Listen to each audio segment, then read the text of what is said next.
Hi, friends. Host Eric here, host of Talking with Famous People. And today, you don't need to worry. You don't need to fret.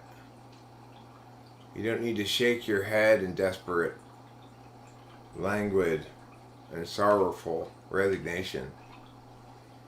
Instead, you too can enjoy the relaxed atmosphere of a live stream where there are no important people. If you're like me, important people always disrupt your level of comfort with their importance.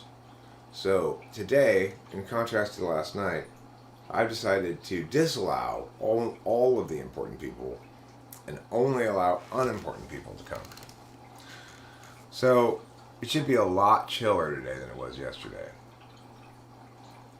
You know, when you get the important people involved, stuff always goes haywire. Right. So, being that this is an unimportant live stream, I'm not even going to stress about whether there's anybody here. I'm just going to muse, going to engage with Legends Fall. I'm going to talk a little bit about New Jack. New Jack certainly is an interesting fellow. He's so intuitive and self-aware, and also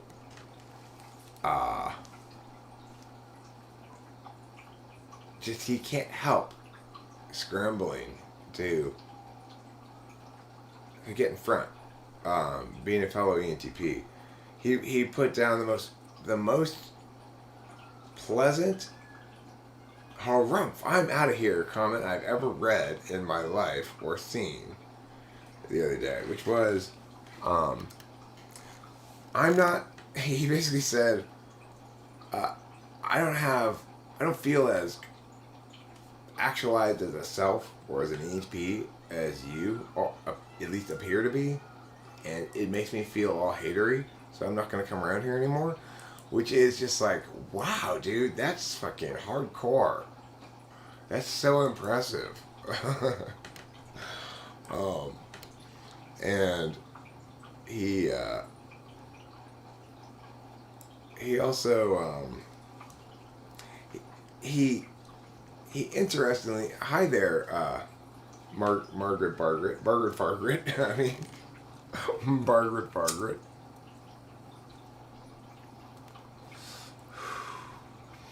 So he was the guy who put the thing in the Michelle Shock video that I quoted in yesterday's Michelle Shock video, and he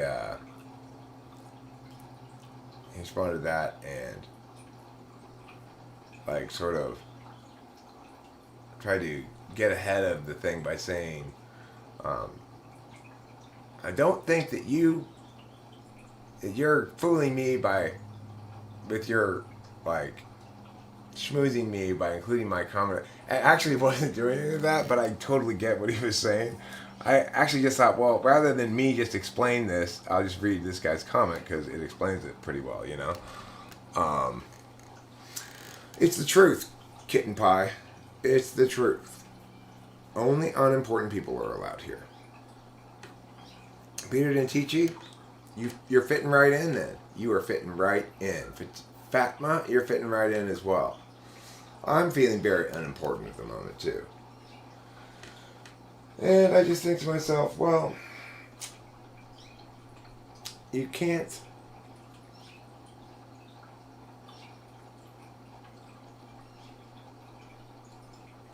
always be fighting for things. Sometimes you just gotta be chilling out.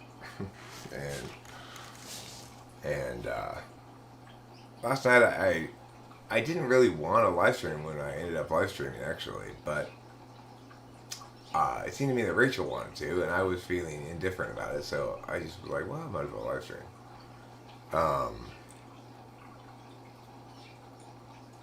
But it's FI Polar interesting. I didn't realize until I was live streaming last night that I was frustrated, that I was carrying around some like unresolved emotions that linked to my disappointment in my own video that I'd put a decent amount of time into.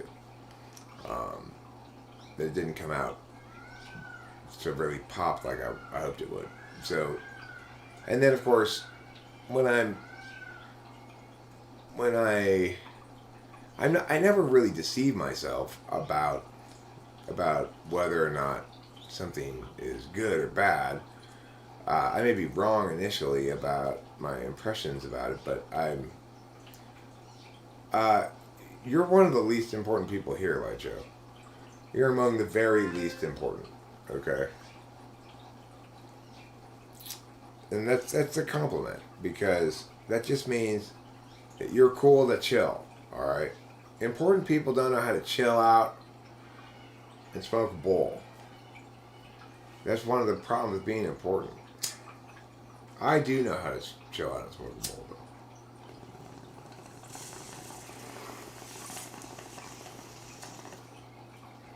I just finished 2 hours of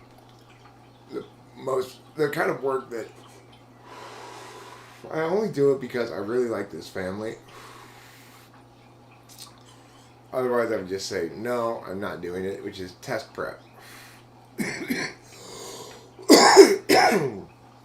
So I just spent the last 2 hours taking a practice SAT test with these students and going over SAT questions and shit.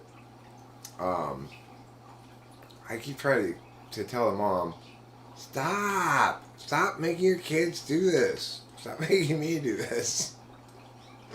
But, she's a tiger mom. And I said, okay, well, look. Let's say we were to do the standardized testing stuff with all these different practice tests and shit. At what point would you conclude, Mom, that they've done enough of it? Would you ever conclude that? If they got... And her answer was, if they got 40 perfect test scores in a row. I was like, 40 perfect SAT English test scores in a row before you think that they've practiced it enough? Yeah, Jeffrey and his sister, Chloe. So we were like, and the thing is, I'm always bitching about how much I hate the SAT and how I much prefer working on the ACT with them.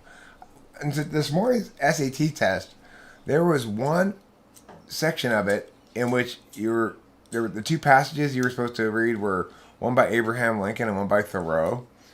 And I got 5 out of 10 wrong on it. Just because it's like... the problem with the SAT is they ask so many interpretation questions and that you can make arguments for either this answer or that argument or that answer, and they use the word argument in a weird way that confuses me because, like, I would say the underlying argument beneath those two things was distinguishing between moral and legal obligations and where one or the other is predominant. But according to the SAT, the two articles were about whether or not you should follow the nation's laws. So that's sort of literally, technically, what Lincoln's thing was saying is that you should always follow laws even if they're unjust, and that the unjust laws should be abolished as quickly as possible. Where Thoreau was saying, if the unjust law forces you to be unjust against your fellow man, then you should break those laws. So the thing is, it's like the correct answer was the main point is to discuss whether or not you should break a nation's laws. Whereas my position was the main point is to critically address the framework question of which is the cart and which is the horse, government or justice, which is the cart or which is the horse. Is there a chance we get to read whatever he came up with to the Indian Hindus demolishing the old mosque and how that was legit? I don't even know if I can access that paper, but regardless, that wasn't what he ended up doing. He ended up writing a paper that had no advocacy in it. That's basically what the teacher required, that he not advocate anything, that it just be sort of an observational paper about how different cultures have different values or something. It's like that's what I mean. The thing is, he struggled with that because we both kept trying to say, okay, well, what am I supposed to be advocating here, or not, or whatever. But the teacher kept rejecting any advocacies whatsoever from the work, and it ended up being worthless. Just a worthless piece of trash. Because you can't meaningfully write about that. Well, imported people are fine. Imported people are fine. You don't have to be domestic. You just can't be important.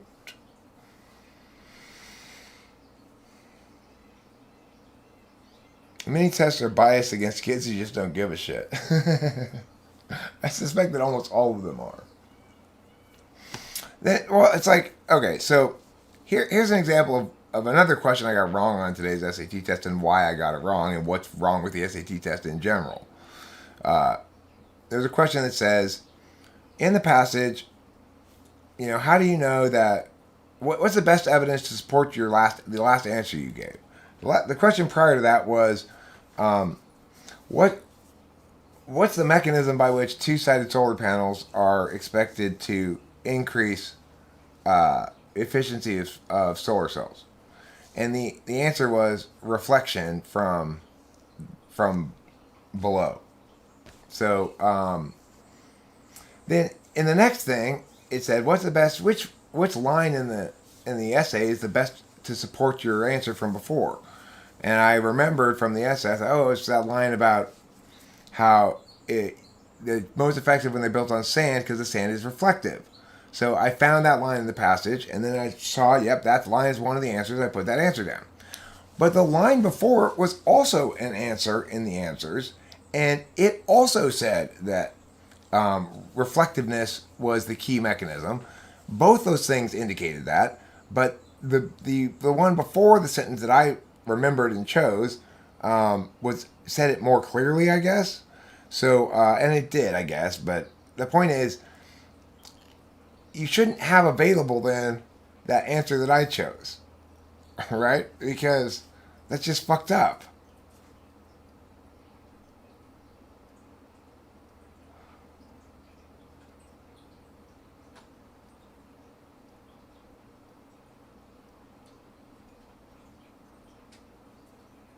Seven, huh?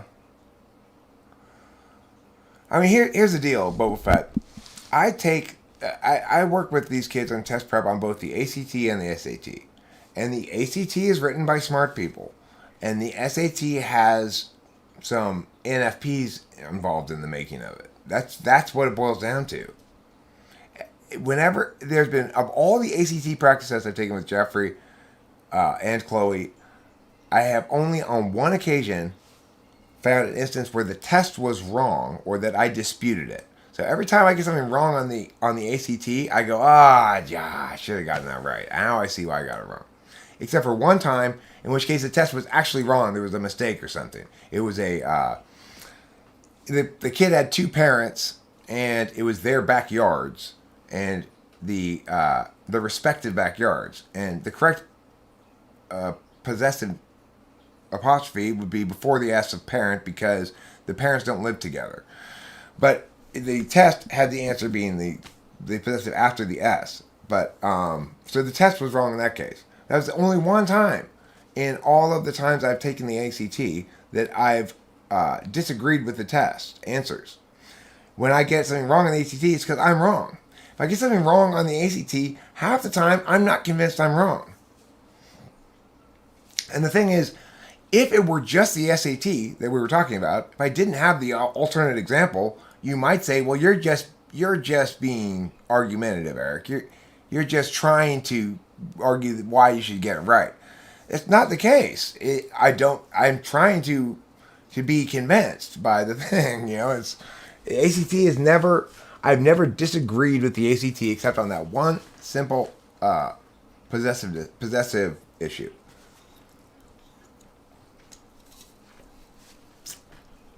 The ACT has one right answer, and all the other ones are wrong for very articulable reasons. No, I mean, I got it right. The test was wrong. That's the one instance I could find where the test was wrong and I was right.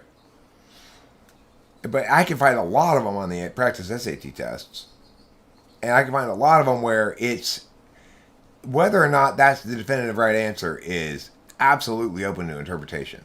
They ask questions like, what is the purpose of the author in including this sentence? Well, of course, we can't put ourselves in the mindset of the author.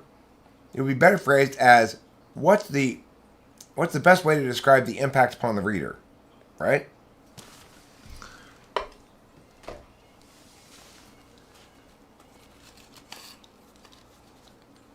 It's just too arbitrary, the SAT. And also, SAT writers sometimes use precise words in general ways that confuse a good thinker, a good TI thinker. I never took the ACT. I never even looked at it until about a few months ago when I started working with Chloe on ACT prep, and I was like, "Oh my God, this test is so much better." Thank you ACT for existing to prove to me that I'm not crazy.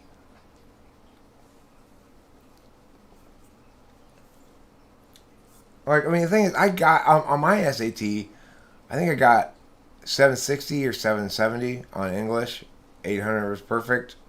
So I did fine on it back in the day, but I didn't do particularly well in the math section. I got like 500 on it or something. And it's not like I couldn't do math. It's just I didn't know what I needed to know to do the math. So it's like there'd be lots of math problems that I look at on the test and go, I got no idea what these symbols mean. So I don't know what to do with this thing. What? What is this? I've never seen this before. I had a lot of that. I had a lot of that on my math part of my SAT.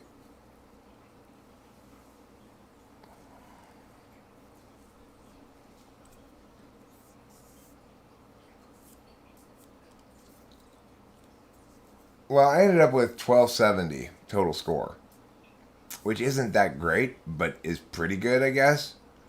But the thing is, it was skewed so much in favor of language. My language score was, I only got 3 questions wrong. So, the, I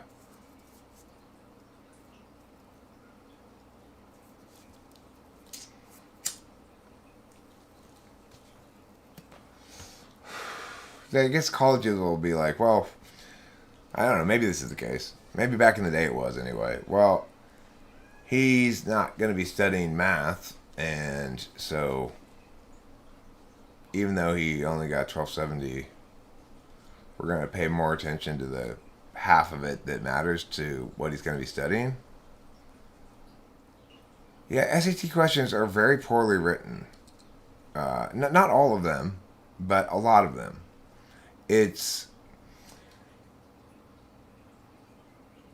It requires it doesn't withstand good TI scrutiny. Ultimately, it withstands NI scrutiny usually, but there are plenty of questions where it's like a good strong TI user would not have written the question that way. ACT is written by TI people. The ACT is written by TPs.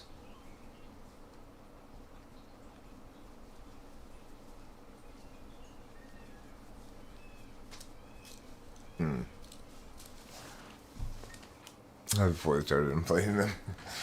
I don't know.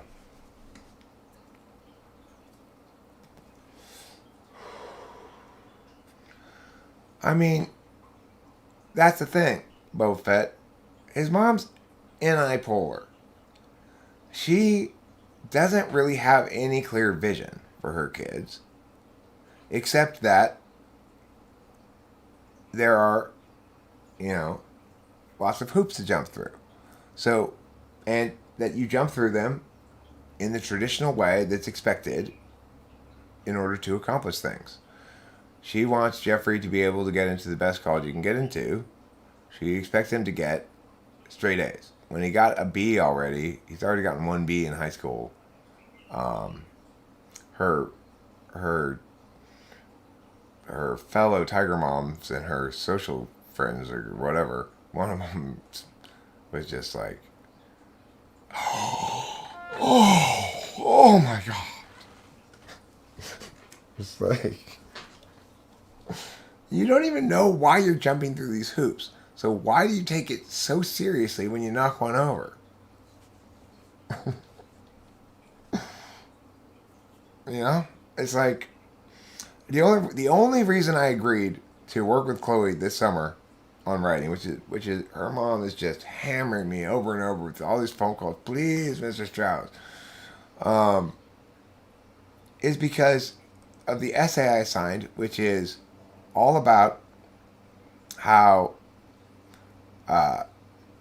Chloe's mom's perspective versus my perspective on how you should engage your children and how much you should control their time and stuff.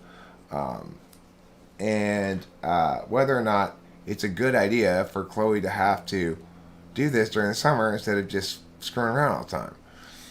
And so, but the funny thing is, she's an ISTP. Even, it doesn't matter how young they are or whatever. ISTPs, and here's ISTPs, okay? Here's being emotionally vulnerable. It's as far away from, they'd like to stay as far away from it as possible. So they're not even within sight of it.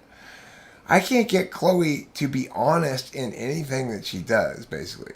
She understands all of her work that she has to do as trying to meet the expectations of the norm and not pissing people off and stuff to a certain extent, but also just do the job that's actually going to be expected by the school.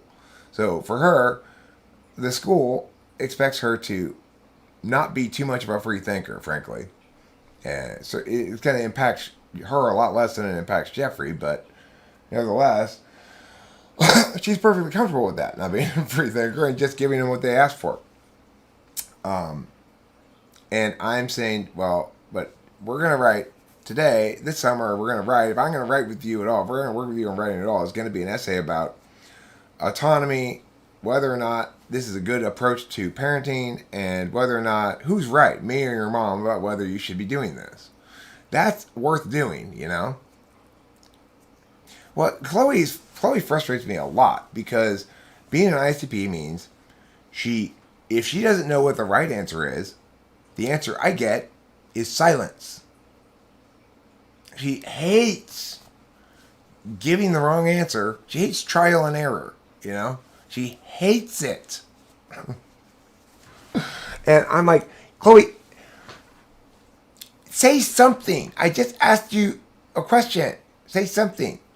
I don't know. Well, for fuck's sake. Of course, that's my extroverted intuition running afoul of her extroverted intuition polar. I try to constantly remind myself, don't expect her to NE. Stop expecting her to NE. I keep telling her mom the same thing. Stop expecting her to NE. Why is it hard for me to understand abstract descriptions of each type and function, but it's easier for me when I see real-life examples? Not necessarily a simpler. That would suggest, however, that you're an SI front stack person instead of an NI front stack.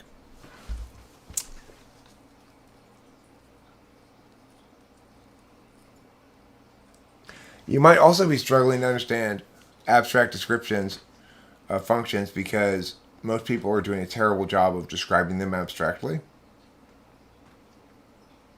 If you're listening to my descriptions, you're having trouble understanding them, it might be TI lower than second. Hi, Ike Ojiamian. How are you today? Oh, you sent me a text and an email? Okay, cool. Thank you. I'll check it. I just finished work on standardized. Cool. I'll reply today, this afternoon. Um, what do you call it? I just finished working on test prep, as I was saying, with some kids. And it felt like streaming because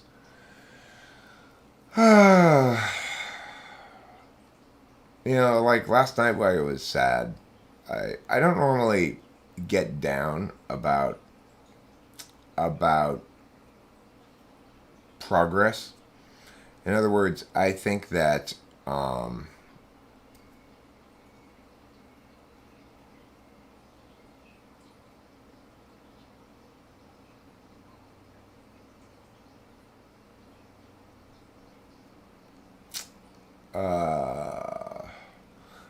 my brain just got tossed off of the train tracks by Jeremiah Fix. It's not as bad as giving an answer no one understands and being told to answer a question, but that's a different. It's not as bad as giving an answer no one understands.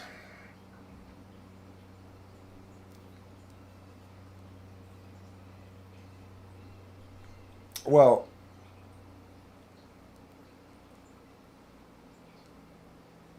I mean, questions kind of dictate what kind of answers are meaningfully answers. Yes, you can legally attend this stream, John W. Um, Frank James, sorry, once you cross 500,000 subs, you're no longer allowed to the unimportant live stream. Who else is not allowed here? Who's really important?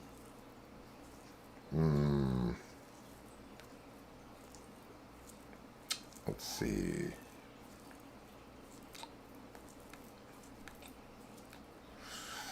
Who's really, really important?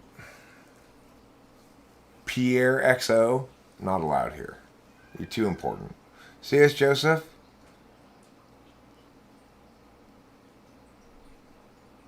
I think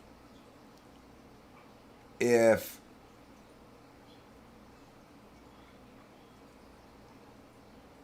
he wants to come, I can give him a temporary unimportance pass.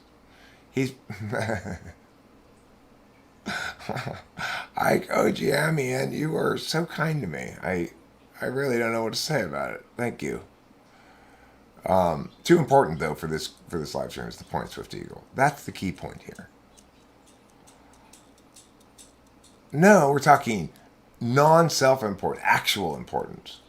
I'm not sure if you're aware of this, Jeremiah Fix, but as you get more important in life, you'll get badges in the mail that indicate what level of importance you have. Today, nobody with a badge whose level of importance is higher than 7 is supposed to be here. You're waiting for Michelle Shock to show up? Well, she's sufficiently unimportant to attend, I think.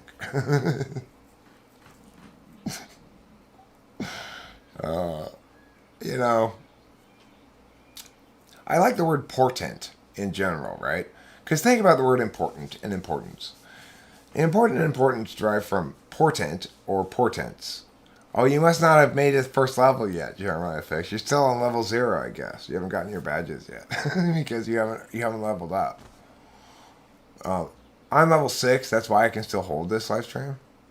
I'm only level 6 of importance. Yeah, you should call the corporate offices of all licenses all the time. I think they're responsible for distributing importance badges.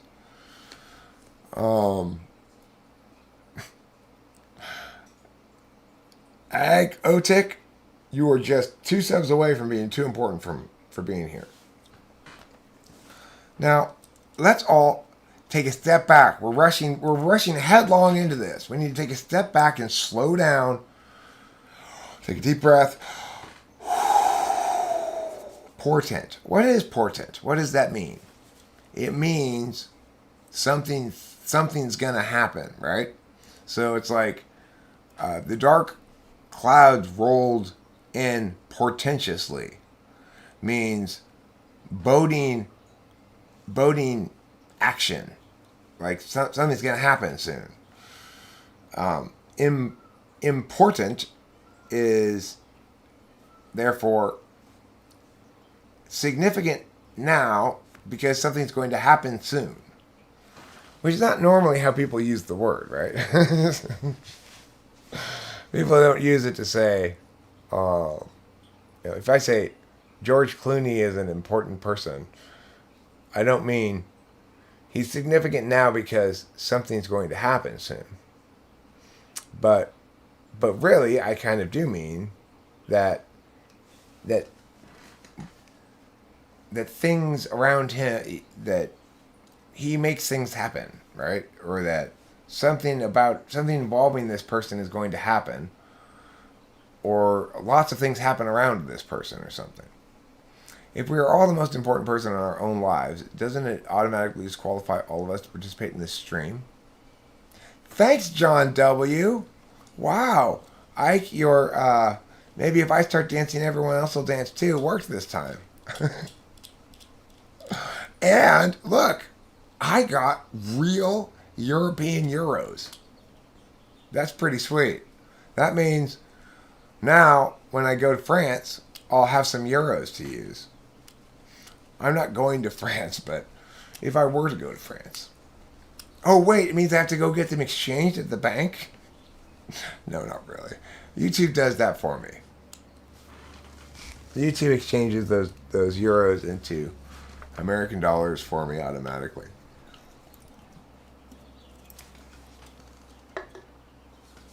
I kind of wish, I think it would be funny if they had little sections of all the different currencies you received.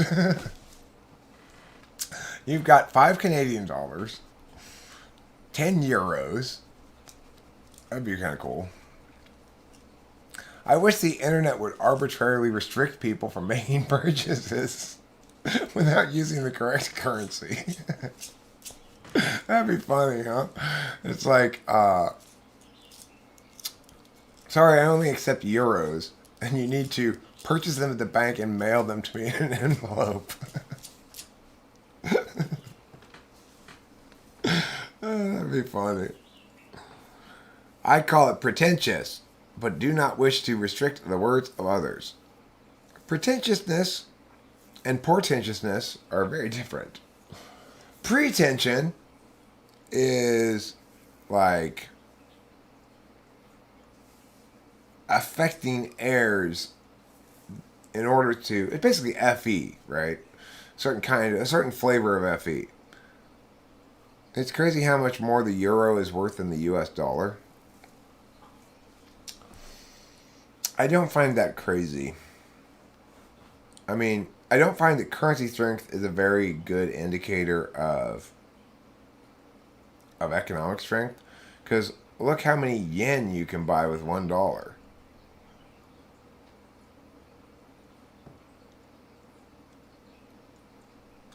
Is there a real life example to tell the difference between third FI and third TI from ISTJ and ISFJ?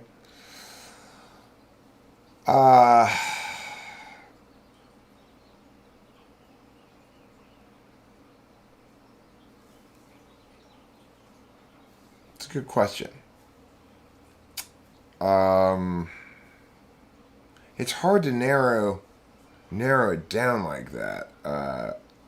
To specifically note how the third slot of an ISTJ will manifest as a behavior you can observe that's notably distinct from how the third slot TI of an ISFJ will manifest as a behavior you can observe.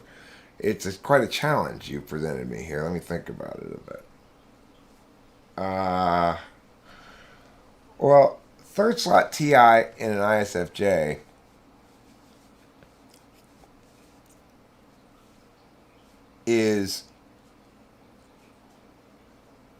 gets defensive about whether or not it's being treated fairly.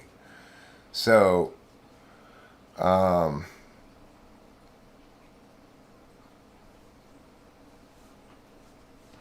something my mom used to get very upset about was when my dad and I would say, we'd be talking about my mom while she's at the table. If we, well, she blah, blah, blah, blah, blah. And she'd say, I'm right here. I said, I know you're right here, but my dad, because, basically, my dad and I talked about different things entirely than my mom and I talked about. And so we talked about my mom sometimes very like, well, she's gonna blah blah blah blah blah blah while she's sitting there, because my dad and I understood that she can't really meaningfully contribute to that conversation, I guess. But we weren't being like, we weren't being mean or bad. We were just being unfair, right? The things we were talking about weren't. It was like, well, we're gonna need to accommodate her needs as well, blah blah blah blah. Like my dad and I figuring out how to resolve something because my mom's TE polar, so she's not gonna have anything useful to say about it. Whereas FI third slot, I would say that is well, like Cameron will often make a point of doing nice things for me and Rachel, apparently because he likes to, not because he feels like, oh, I did something nice for him and he owes me one or anything like that. There's very little reciprocity expected by ISTJs, and they don't seem to, of course, as a consequence, you can't really, it's like there's a very limited amount of, I guess, expectations or demands you can really put on them. But if you're not specifying, like, hey, can you help me with this, then they like to use their tool function to engage with people just like anybody else does, which means they're really quite altruistically helpful. I'm not sure if that's a particularly great answer or not, but why not use second function instead? To do what? You mean instead of the third, or to differentiate? The best way to differentiate between ISTJs and ISFJs is on the issue of FE. ISFJs are FE tool, and ISTJs are FE polar. So you just have to ask a few basic questions about FE values to, if you were to be presented with somebody who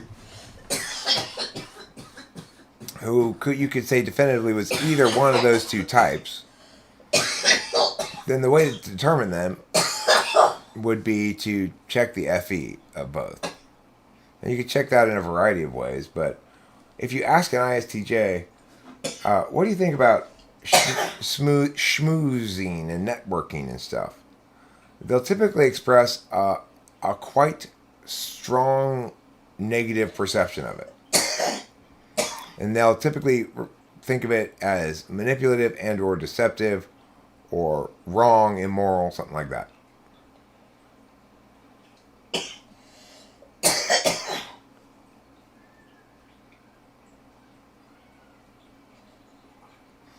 You read that both seem standoffish. ISFJs don't seem standoffish usually.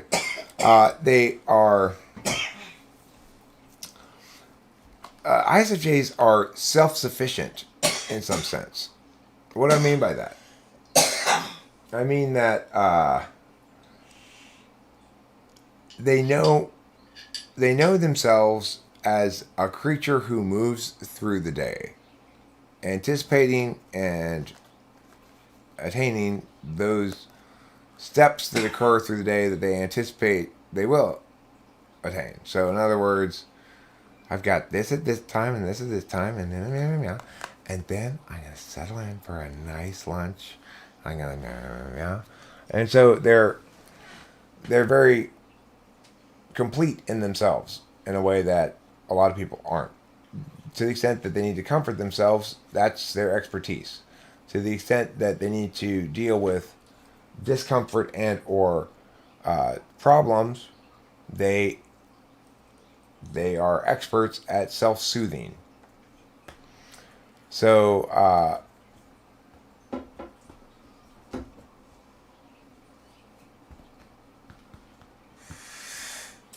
it's kind of cool to think of ISFJs as being happiest when they are able to find a comfortable routine and rhythm and flow, and when they have plenty of control over their own time, where they are and when they are, or where they are, is important for them.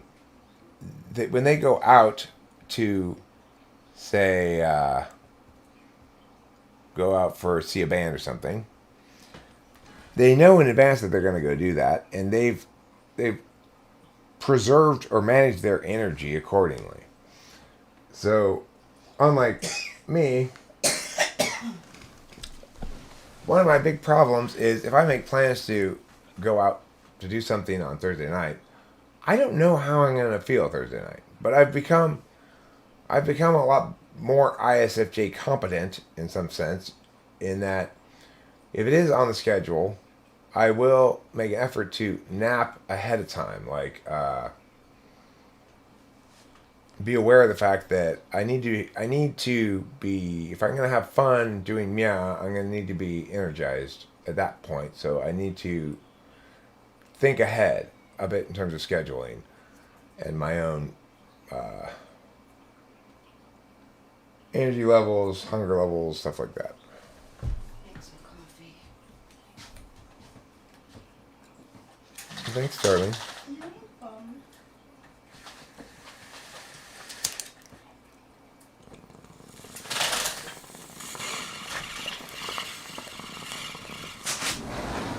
Which the two speak less on social settings? Do you mean like which the two are less chatty? ISTJs are less chatty in general. Well, ISTJs can be quite chatty, but they're not interface chatty. So it's like if you have a chatty ISTJ, you're probably bored. You're probably listening to them drone on about something that you think is very dull.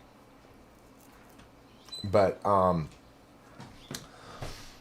ISFJs are engaged with the other person through FE tool, so they are going to be very capable of maintaining and contributing in a back and forth conversation with you.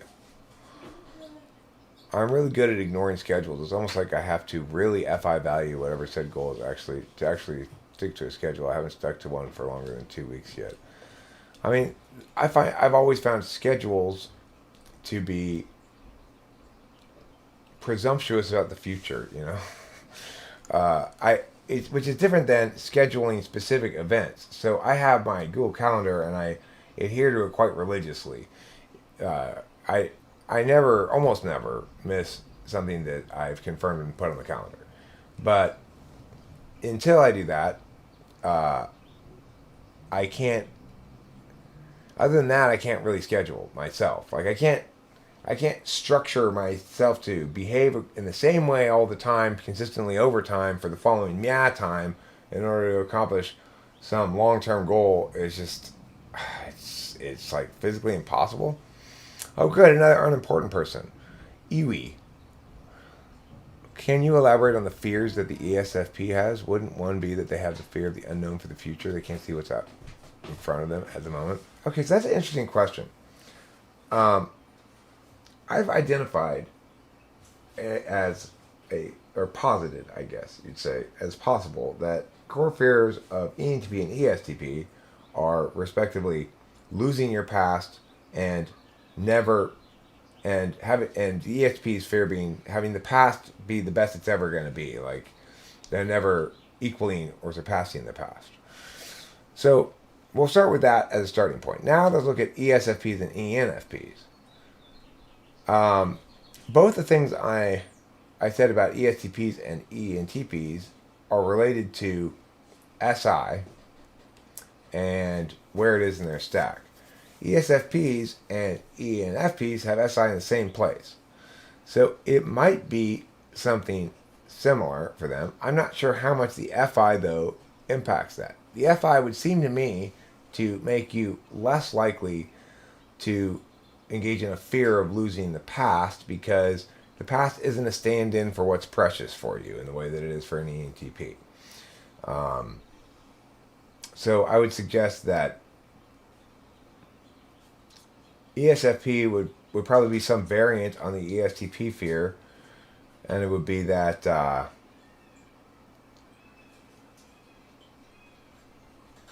maybe that you'll some fear linking to a tool function FI. So it would be like that the instrumentality of your own feelings for the ESFP linked with the insecurity of ignoring SI regarding whether or not how the current and future link to the past would be that the ESFP would be afraid that they've already had their greatest love. Maybe. Anybody else have a better answer than that? I'm not sure. I can see that. ESFPs may be fearing that they've already had their greatest love. Biggest love, yeah. Seems like a pretty good answer. You allow yourself too much wiggle room. The weird thing is, it's like I'm very wiggly. And when I don't have a lot of wiggle room, that does force me to be less wiggly, but I'm not sure it's a good thing. Can you put out an example of ESFP ignoring their SI? Oh my god. Okay, well, when I say ignoring SI, I'm referring to this just being fifth slot. I'm not actually, in that instance, saying that they're ignoring it in a specific sense. But what I mean is that the fifth slot relationship with a function is it's exactly what you need it to be in order for your dominant function to be your dominant function and nothing else really. So for you or an ESFP, I don't know if you are an ESFP or not, but for an ESFP, SE Dom means they're about executing stuff, doing shit, having experiences, and having experiences that they find important. You know, FI is the importance function. If you find something really important, then you're FI attached to it. And so ESFP is looking to do important things to them, but in order to do important things to them, they have to use their capacity to execute, pull the trigger, make shit happen, impact with their own feelings, both of which are real-time functions. So, as a consequence, they spend little time reflecting on the meaning of their past experiences. They spend little time focusing on whether they're hungry or thirsty, or whether they should sleep now or not, because that's a larger scale SI question that they have to consistently make secondary in order to be an SE dom. So that's what I mean by SI ignoring. Is just that to be an NE dom, I have to be NI ignoring. Sometimes that bites me in the ass, as it did with the ad I made. So here's what I did with the ad, and this will show you the kind of relationship I have with NI. I decided a good ad would be I'd pick some clips showing a bunch of different people, so that because I've heard and read before that that people are influenced by the quantity of people around you. Like if you're in the center of a large group of people, that impacts their perception of you a lot. So if you have a lot of different people validating you, that's better than the smaller number of clips. So that was basically my concept, right? The fact that each of these parties already decided to have me type them is evidence that multiple people from different walks of life validate me independently. And then I decided I was going to put the clips in like a little window thing with the information around it in these other bars. I put that whole thing together, right? And I did what I planned to do. Here's what I didn't do. I didn't spend any time really picking the clips. I just went through backwards from current, about 10 typing sessions back, and I just found a section where it was complete, whatever it said, and just sniffed that. So what actually was the most important thing in the whole thing? Well, for that video to be a good video, the specific clips I've chosen should have been ultra compelling. But I just didn't even think about it. I just said, okay, I've got my concept here, and this concept requires me to fill in the following holes. It needs to have the information here, it needs to have this here, and it needs to have clips here. But of course, it matters which clips you pick, retard. You know? That's NI ignoring. The weird thing about NI ignoring that makes it difficult to explain is that video is very much an NI concept. It's like it's me forcing myself to be NI. But the thing is, NI doesn't let you do 9/10 of NI. 9/10 of NI is a pile of trash on the ground. NI requires 10/10 of NI, you know? What would NI 6 slot look like? Is that the critic function? Well, people call it the critical parent. But the reason they call it that is that you're subject to critique in that area. You feel as though you're subject to critique in that area. The bottom line is 6 slot function is what you expect the world to expect of you, and you're willing to provide. So it's your understanding of the world's reasonable expectations of you that you don't want to do. I'd rather just be TI and NE and FE all the time. But sometimes I actually have to be useful. When I have to be, I can be. And, you know, in a sort of a reflex state of ENTP before you learn anything about cognitive functions, your approach to this is just every time there's an indication that you're not being TE enough, you just scramble and try to be more TE and beat yourself up more, you know? But once you learn about cognitive functions, you go, you know what? Fuck your TE. Yeah, fuck it. Fuck your TE and the horse that rode in on. Isn't that a great expression? Fuck you and the horse you rode in on. I love it. I love that addition. I'm back. Not only am I back, Adrian B, but I'm better than ever. Like a delicious new flavor of Hubba Bubba chewing gum. How does Trickster TI manifest? Trickster. That's 7? Trickster 7 and Demons 8, right? It manifests as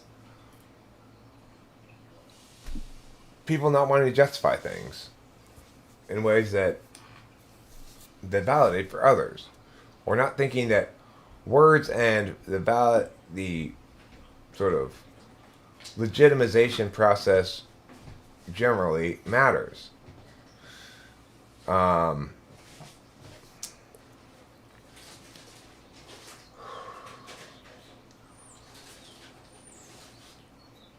Who is the most influential person in the world right now? Logan Paul. Oh, Pee-Pee, this isn't for you. Well, Ryan asks, if you have NI6, then what that means is when people come to you and are looking for words from you, you understand deep down and respect the fact that they need some clarity from you. They don't need just a bunch of possibilities. So that's what it means to have something in the sixth slot, is to be aware that you're overusing your second slot, and that at the end of the day, you're susceptible to making mistakes in engaging with the world by overusing your second slot. When you're dealing with other people, that manifests as, I've come to you for advice, Ryan, but all you've told me are all the possible things you might say as advice. And then you feel embarrassed and effie ashamed of yourself for not doing what you're supposed to do and give advice, and then you give them a nice NI answer, which you'd never apply for your own life, though. So it's like, you may be able to see very clearly what somebody else should do, but for you, the question's always too complicated.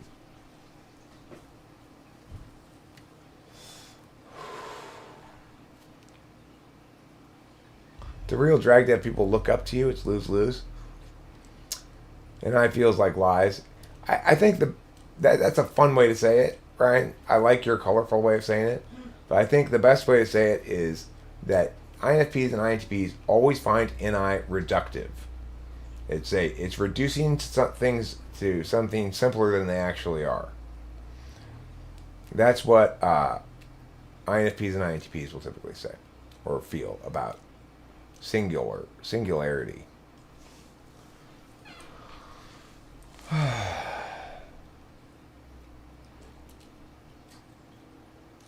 I don't find that it's the case that having people look up to you is lose or real drag. The thing is, I'm aware that there are some people who look up to me, in the sense of they see me as having attained some level of comfort with self, at least, that they would like to attain. But typically,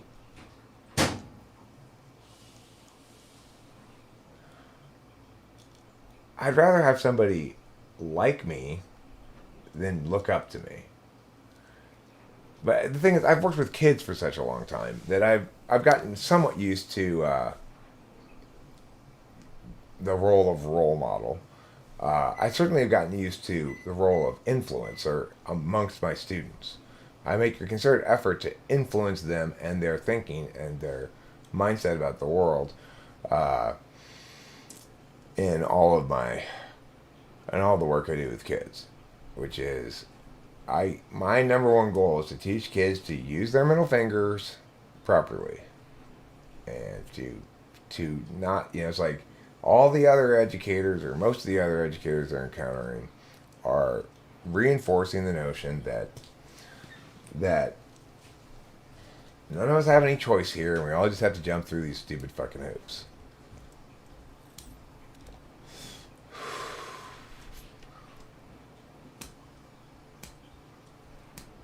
And I won't bother with whataboutery. And I wants none of your whataboutery. I like that word a lot. Whataboutery. What a great word. I am copying that word for sure. I don't need any more whatabouteries or however in the case that's, Well, the thing is, there are no balls in modern education. There may or may not be. There's plenty. There's plenty of legitimate discourse going on in debate. That's not a place where people are squelched in their capacity to to deviate from party lines. But in a regular school, it's quite, I guess, normalized now that there are some standard party lines that people are supposed to parrot in their writings at school. Uh, and Jeffrey's mom and I spent an entire year battling over what Jeffrey should do with this English teacher. He ended up getting an A in that class, by the way. He ended up getting an A minus, and he ended up getting an A minus at the end of the year. Where he had a 89.3 or something like that. And the mom said, and then Jeffrey had a reflection essay to write, which was reflecting upon his class and whether or not he enjoyed it or not. And I said, well, he should tell the truth. Now he's lied the whole year like he wanted to. Now he should tell the truth. This is an ungraded assignment. His grades are all done. And then the mom's like, well, yeah, but this teacher has her perception grade as well. Her perception grade? Which means basically she also has a part of a grade that's arbitrary that you don't know about until after you've received your final grade. And I said, okay, but this assignment being ungraded means it's not supposed to count towards the grade at all in any way, shape, or form, right? Yes, well, of course, Jeffrey pandered, and he did get the A. And this is the problem I have, and I explained to the mom in the first place, is that this is what happens when you try to keep giving Germany Poland, When you keep trying to give Germany Poland, at the end of this school year, you've just been a year as a slave, and decided I choose little bitch.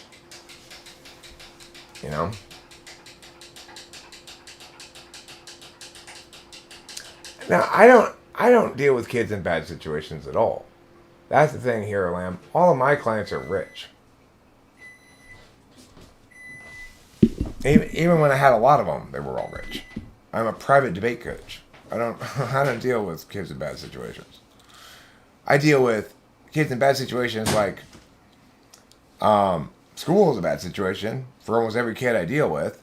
And it's not because of the way it was when I was in school. School was a bad situation when I was in school because kids were, abused, bullied, unprotected in general by the adults, and it was Lord of the Flies, Nowadays, school is a disaster because of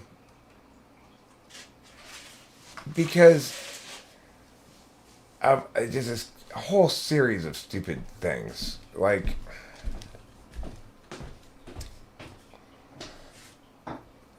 which of the two is more wholesome?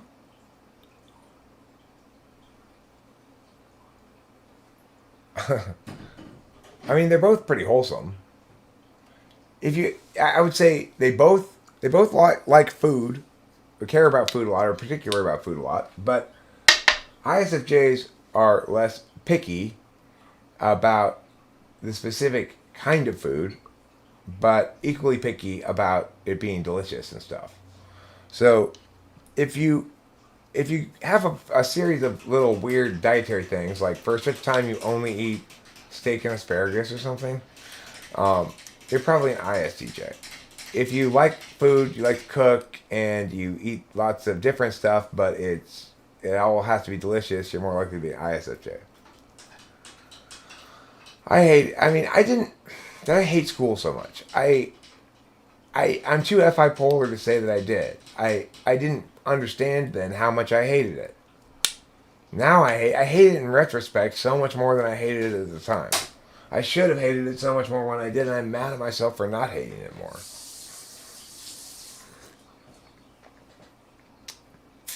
Right. Well, this is the central thing about psychology, right?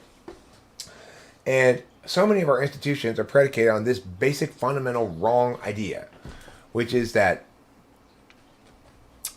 everybody's an example of the same kind of thing, a human being, and the differences between individuals are to be ascribed to range within that singularity. The fact is, we are 16 different types of things, and there are 16 different types of us, and they're totally different creatures. It's insane to have the same education program for me as for Rachel. Nifeneti. If we're in the same class, learning the same things, um, the the uh, the teacher is going to have to go at very different speeds depending on what they're going, or some for one of the persons, stuff's just not going to be very very resonant or something, you know. Um, in respect to college, I just found college a lonely time and a somewhat demoralizing time. Uh, I had sort of, by the end of my college years, I just didn't believe. I've gotten pretty nihilistic, you know. Like I just didn't believe in anything anymore. Um, but I figured, okay, well, I'll go back to once I got back to LA after college, things started. I was pretty happy again. So 18. So it's like I knew it wasn't. I knew I was able to sort of compartmentalize it as well. That was college was tough for me, but it's over, and I'm back in LA. I'm back with my people, and I still had a large group of friends in LA, that I hung out with a lot, and I was very active in my 20s, doing stuff, hanging out with people, going to parties, playing in a band, that kind of stuff. That was once I got back to LA. But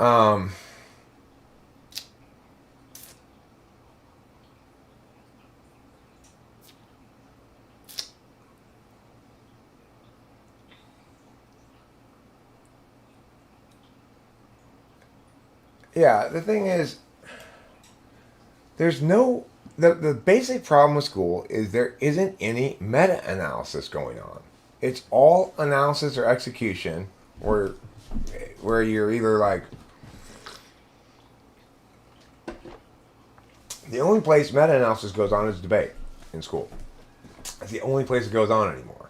So it's critically important that people learn to attack the frame, not simply argue within a frame. And, even more important, that people understand that if they are going to make a piece of writing, it should be advocating something, right? It's like if you're writing a paper for a class anyway, it needs to make an advocacy, which means it's going to be TI biased. The problem is this. We've tried to structure schools such that NFPs can succeed at things like English class and whatever, but they shouldn't succeed at them.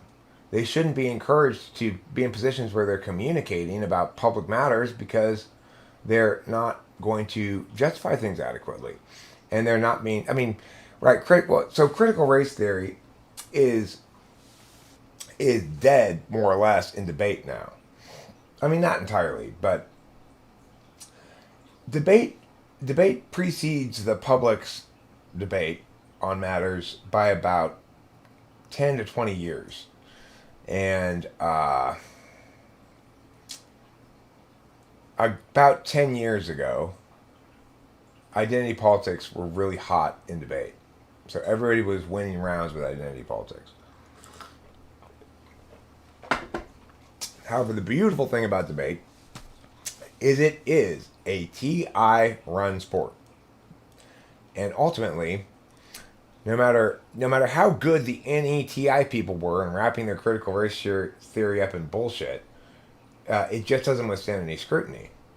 So the idea that the opposing team should win the round because they're black and rode the bus here, and you're white and got dropped off by your mom in a BMW, it just doesn't play ultimately because, number one, it produces immediate counter advocacies. Well, I may be white, but I'm Castilian or no Catalonian from Spain, and that's a particularly oppressed region, and my region's more oppressed. My ancestors were more oppressed than yours. That's what ends up happening, you know. Or people will go,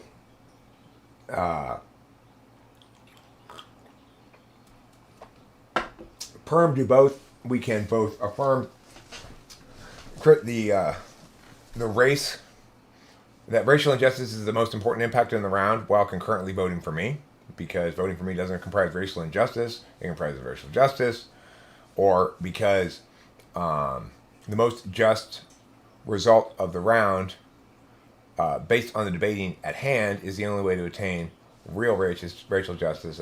There's lots of various arguments where it just falls apart. The identity politics arguments just don't work. So they're no longer nearly so predominant in debate anymore. There was a hard swing left 10, 15 years ago in general, and people were also running a lot of anti-CAPKs, which are critiques on capitalism that say basically you have to vote for me because voting for my opponent reinforces and upholds the institutions and mechanisms of capitalism, which is the source of all injustice in the world, and as a consequence,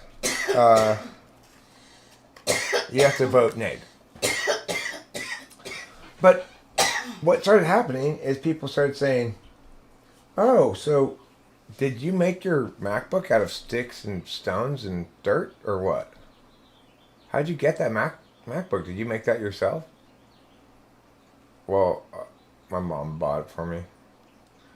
Well, she bought it.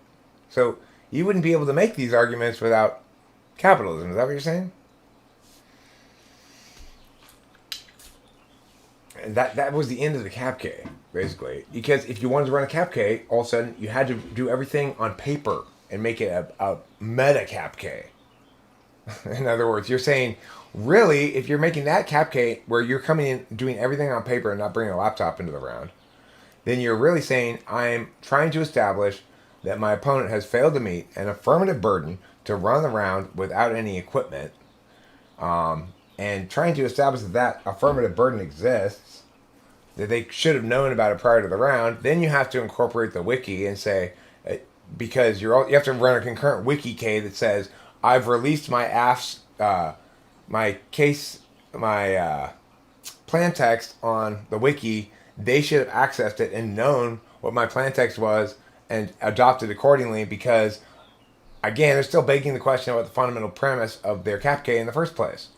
So the thing is, as bad ideas work when they surprise people, and then they cease working once people understand how to defeat them.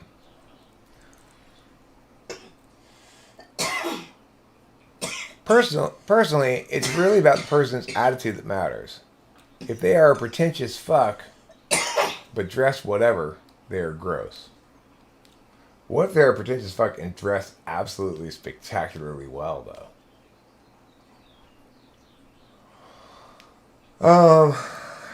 Well, it's summer right now, so there aren't there. The last debate topic of the year is released April 1st, and then the next one is released August 1st.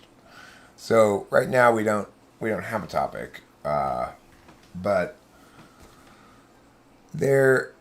Let me look here at some of the topics that we've been doing in debate in recent years.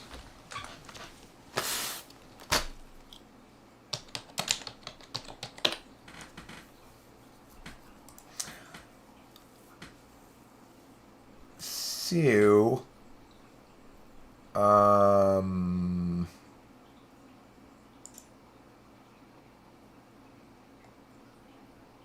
the national topics, the national tournament topics for 2021 were LD topic was a public health emergency justifies limiting civil liberties, of course, because of COVID. And the public forum topic was in the United States, social media is beneficial for democratic values. The policy topic is for the entire year. So the 2021 policy topic was the United States federal government should enact substantial criminal justice reform in the United States in one or more of the following: forensic science, policing, sentencing. So that policy debate is where you have to come up with your own plan text to say we're going to do this, we're going to accomplish the thing stipulated in this topic area with the following plan. So if I were in policy and I were arguing that, I might say that the substantial criminal justice reform that should be enacted is the elimination of plea bargaining, and it should be ruled unconstitutional by the courts or something. So, because you have to have an agent. So, because it says federal government, it means you can choose as your agent any component of the federal government. If you choose too narrow an agent, then people will run ASPEC, or too broad an agent, people will run ASPEC on you. ASPEC being agent specificity.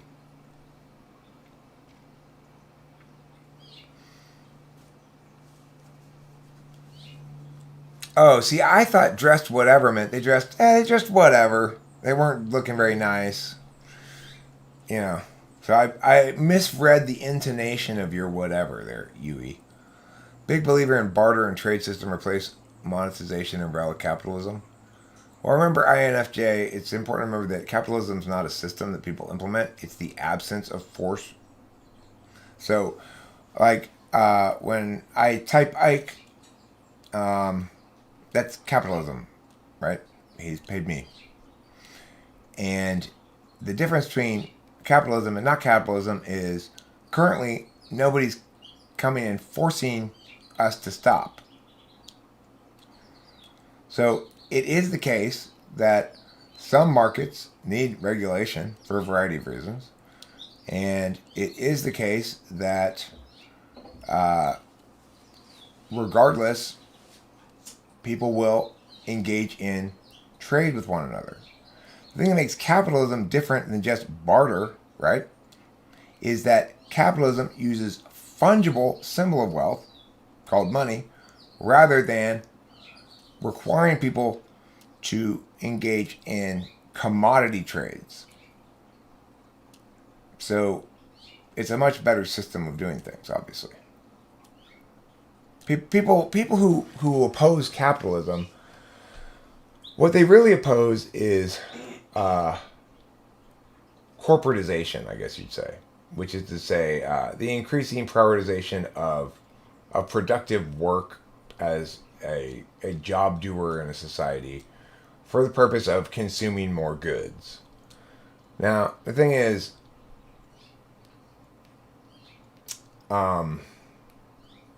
that's all well and good, but remember, each of us makes our own choices regarding that. We may lament the fact that society is structured such that if we don't make a lot of money, we don't live well compared to our peers. We still live well compared to our predecessors. Incredibly well. Remember, without capitalism, life is nasty, brutish, and short.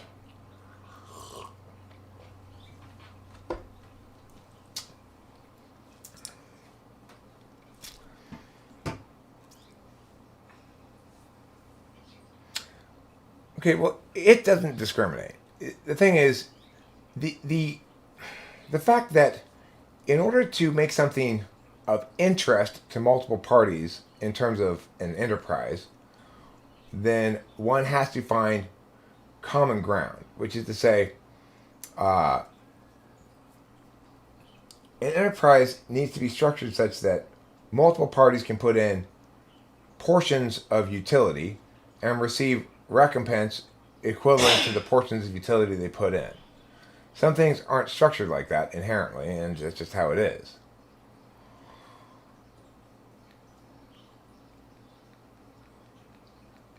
I mean, people aren't really anti-capitalist at all.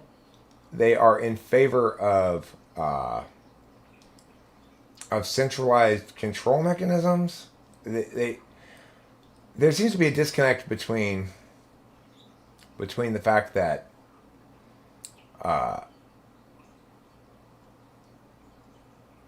the governments are empowered to do a lot of social stuff and how and why they're empowered to do a lot of social stuff, you know?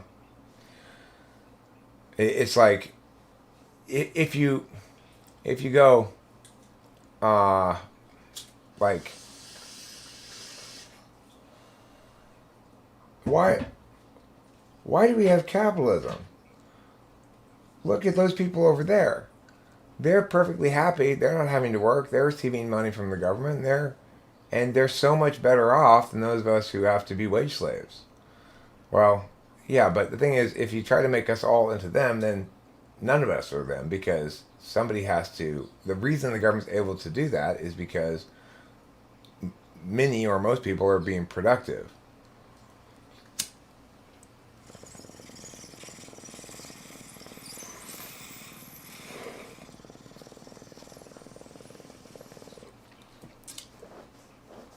I mean, I think the COVID situation is a good indicator of the danger of relying too much on government.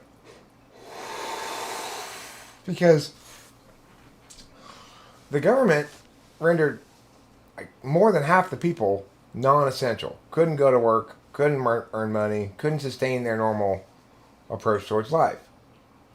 A huge number of the people ended up relying on family. I'm here living in my dad's house. Certainly, my business was substantially impacted by COVID when they shut down all the national debate tournaments in 2020. I was getting ready to take my kids to the debate tournament. Obviously, that's a payday for me, but it's also, a chance to network with other clients in other places and stuff like that. And all that was shut down, and all work in the field was shut down until sometime late in 2020 when they started doing video stuff. The thing is, the government did give people money too. They said, well, here's a stimulus check for COVID check for $2,000 or whatever it was, and another one for $1,400. But I mean, I lost way more than $3,500. It didn't impact me so terribly because why? I relied on my family. I'm able to live here at my dad's house. I'm not paying any rent now, so it's easy. I went to Santa Cruz too. I'm a fellow banana slug. You are both banana slugs. You and I are both bananas. Is that how you say your name? How do you say that? EWI.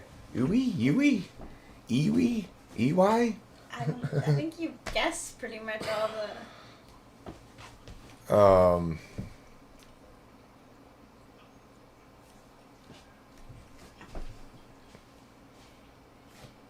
So the thing is, if you want to sort of hit people who are successful even harder, remember you're taking away the real safety net that people have. The real safety net that probably most people rely on is their family. And if you go like, well, that guy's so rich. Okay, well, how many people is he taking care of, though? How many people's lives are comfortable and livelihoods and stuff are comfortable because he's using the money that he earns to take care of people. The government treats people's wealth as though, everybody's Mr. Burns. That just isn't how it goes. Try to take away Ike's ability to give $100 super chats. So it's like, because the government didn't take that $100 from Ike, he chose to give it to me, and now I'm the beneficiary of it. That only happens if the government didn't take away all the money, right? The thing is, my basic notion about economy is that people don't get how it actually works. It's this simple. When people do meaningful work for another person, they generate new wealth into the world. The total amount of wealth in the world increases. However, the actual real form of wealth is metaphysical. It's basically beholdens. And so, as a consequence, the job of the government is to make sure that the fungible form of wealth, namely money, is infused into the economy at a rate keeping up with the amount of total generated wealth that people's work does. The problem is that the way it's currently disseminated into the economy doesn't actually go to the people who necessarily. It's like it's really meagity meowed.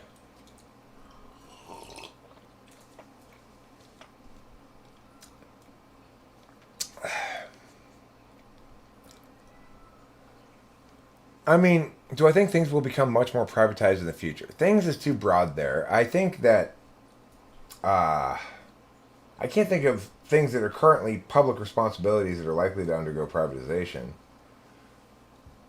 The government has already privatized most things that ought to be privatized, like phone services and gas and electric are largely privatized. And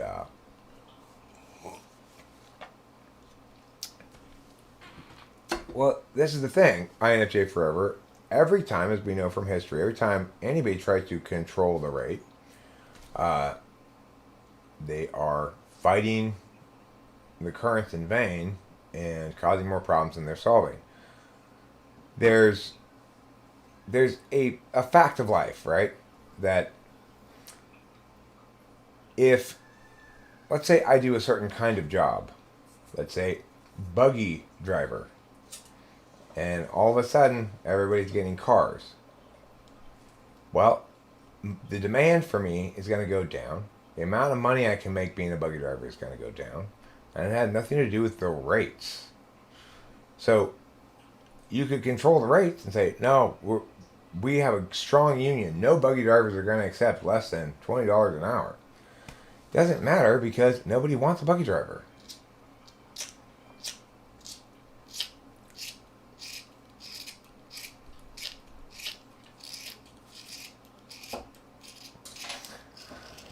Everyone should be required to have stock options. I mean, if you're required to have them, then you never get to sell them. You have to be even more. They have to be like. And look what happens when you have a situation like we have in LA right now, or in Los Angeles, in California in general. I mean, which is.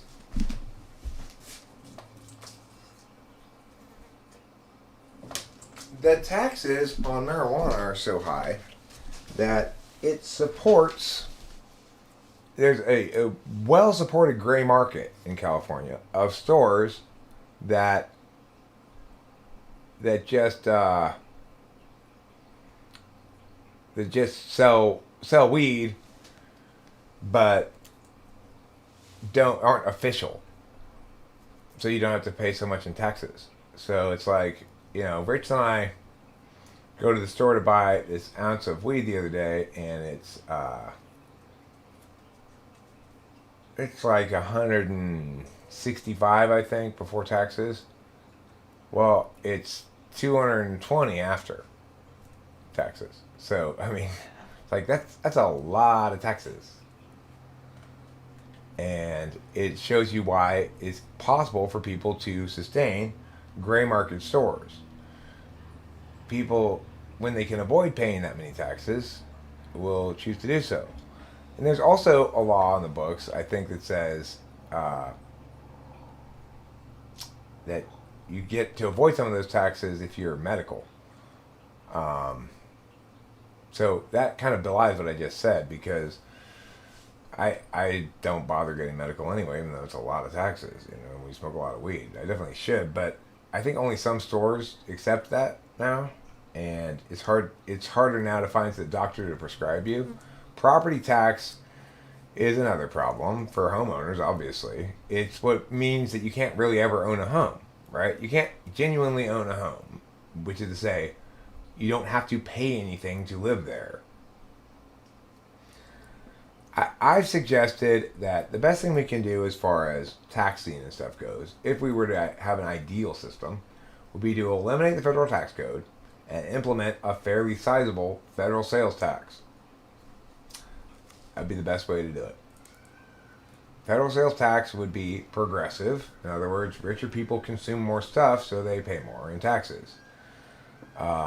It would also, you could still exempt food from taxation, so poor people wouldn't have to worry about that. And most importantly, there'd be there wouldn't be this huge drain of useful wealth and resources that currently exist going towards navigating 14,000 page tax code. If we did what I said, you could have a 1-page tax code. Wouldn't that be nice? 1 page. All goods in the United States will be taxed meow percent federal sales tax, except these exempted items.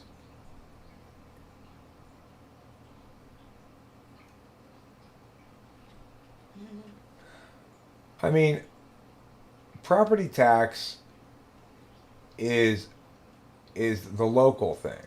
Okay, so it's like the nice thing about property taxes is almost all of them go to your local government. Now, whether or not you think that there's too many property taxes, to the extent that your tax dollars stay more local is a good thing. Currently, we've got an inverted pyramid in the United States where the federal government is taking most of the taxes, and the localities are taking least of the taxes. So it should be the other way around. Cannabis testing laboratory?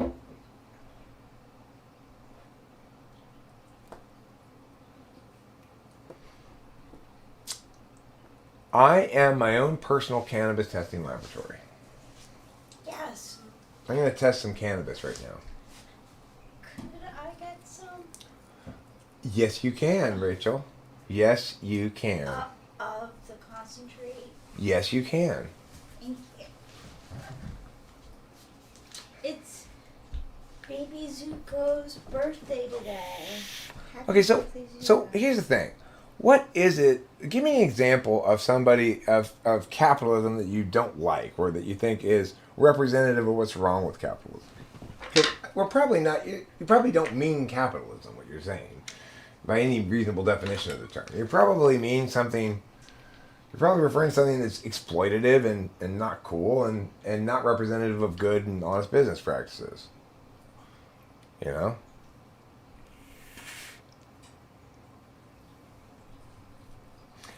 Look, there's this case that represents, in my opinion, the best kind of argument against corporatism, but it's not really.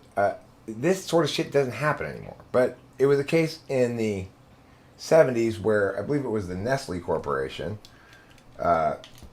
made this formula for women who breastfeed their kids, so they don't have to breastfeed them real milk, and then they gave a bunch of free formula to a bunch of poor women in some South American country, just enough supply until it dried up their breast milk, and then they're like, surprise, now you have to buy it and it's really expensive.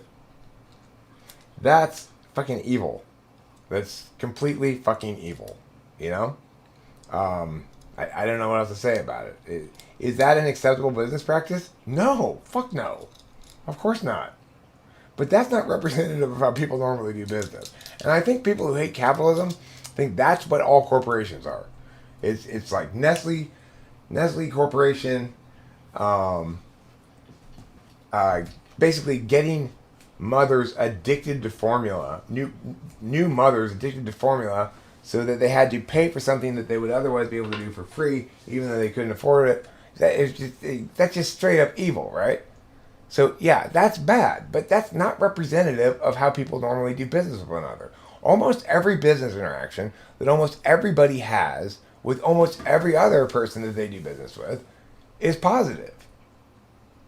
How often Do you have a complaint about your purchase or your meow or your whatever, or the customer service or anything? It's like the same people who think capitalism is terrible will make a customer service representative's life miserable, complaining about the shape um, of the like polo shirt they just bought or something. So it's like people who hate capitalism spend zero time reflecting on how much of their own life is spent enjoying the many myriad benefits of capitalism.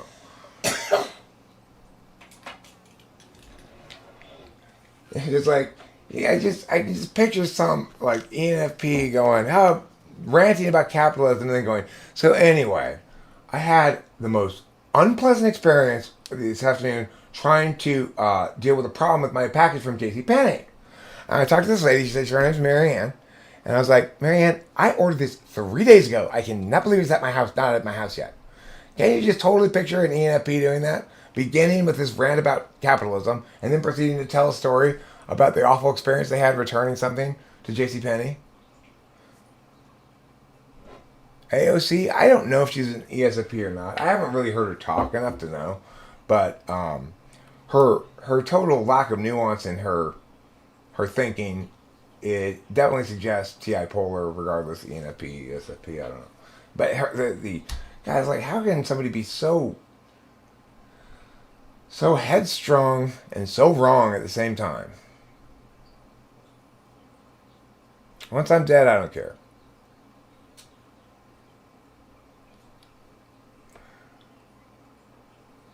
See, the thing about capitalism is it's what we describe as status quo that's grown up in the absence of something preventing it from growing. The other things we tend to compare it against are the opposite of that. There's something imposed top down and trying to force everything underneath it to be in accordance with that. So it's much less of a system than the things we tend to compare it against, right?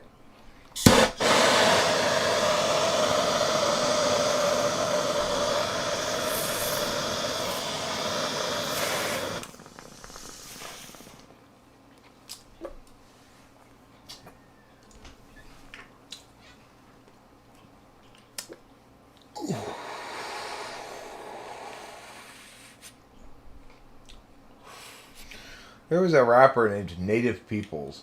I always thought that was a great name for or a rapper or a musical artist or whatever. Maybe it was just a band or something. I don't know. It was called Native Peoples. There also used to be a band that played a lot around LA. I don't think they ever got much bigger than LA, but they were called the Negro Problem. That was a funny band name too. No, I should not join Minecraft. I played Minecraft before. It's all TE. It's really, really boring. It's like, first I have to do this, then I get that. Then I jump through these hoops and I get that. Then I jump through these hoops and I get that. Wonderful.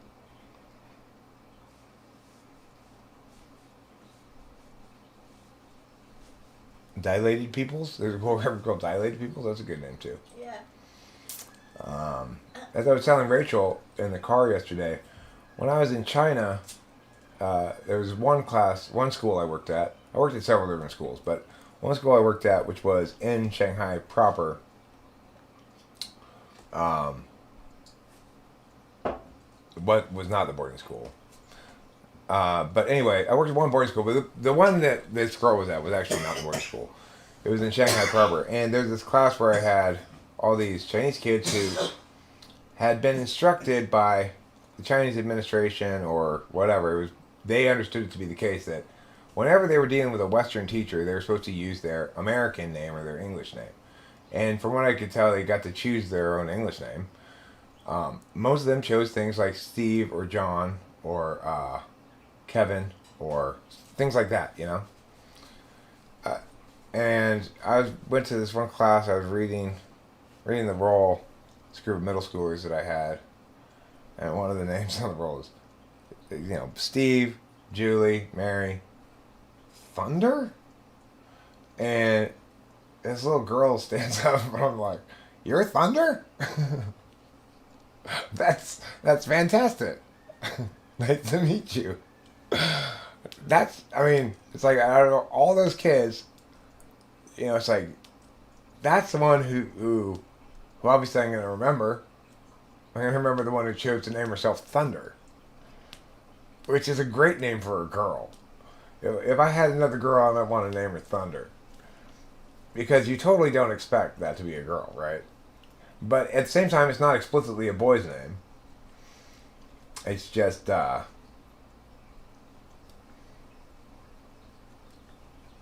it's just such a great name.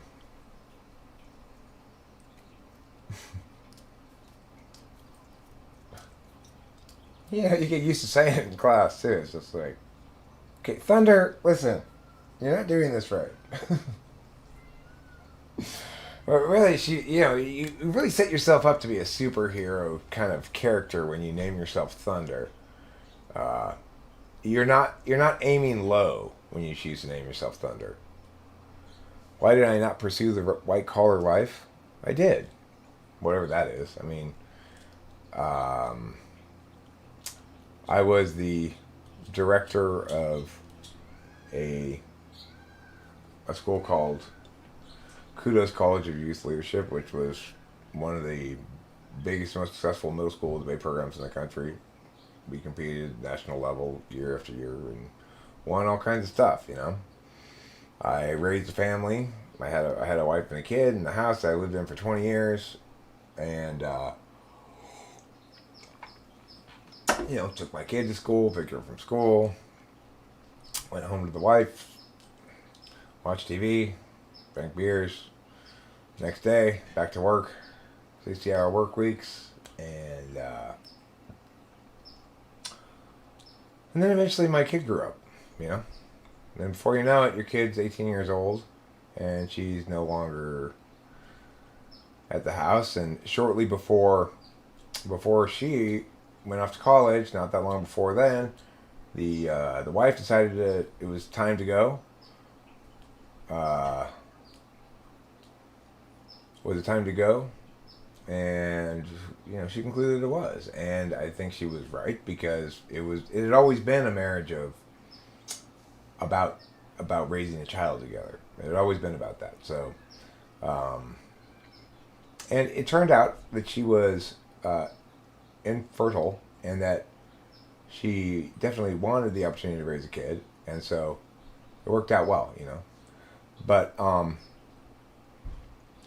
so you say, but I spent 4 years on meth. What happened? Was it after? Was it her affair? I mean, I wouldn't want to blame it explicitly on that. Did that sort of trigger that period of my life? Yeah. Yeah, it triggered it, but I wouldn't exactly blame it on that. What happened was this: when my first wife cheated on me, it really knocked out all the foundations of assumption that I was standing on. I had theretofore sort of accepted the TE notion that was, here's what you do, Eric. You finish your college, you get your degree, you get a job, you get married, you have a kid, and then that's it. That's the end of the story, right? As far as I had in my head, that was the end of the story. It was gonna, and then you raise your kid, and she eventually grows up. Uh, I had nowhere in my story any room for being cheated upon and having to be a two-parent household. I wasn't raised in a two-parent household. My parents stayed together for the entirety of their lives. And I was assuming that that was going to be my experience as well. I was assuming that when people were married, they didn't really cheat on each other. That stuff just happened in the movies. And so it really, it really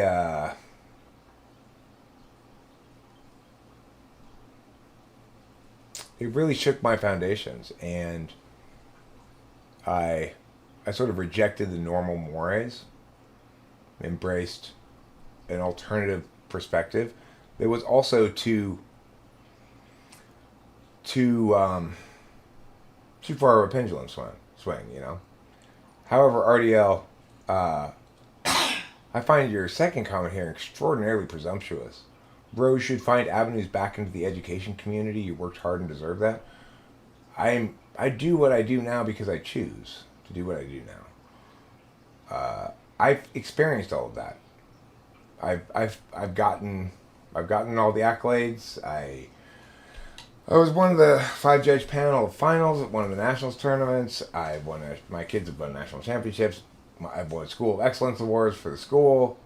You know, so it's like I got to go stand up on stage and hold up one of those big trophies. You know, it's like I've done it all that shit already.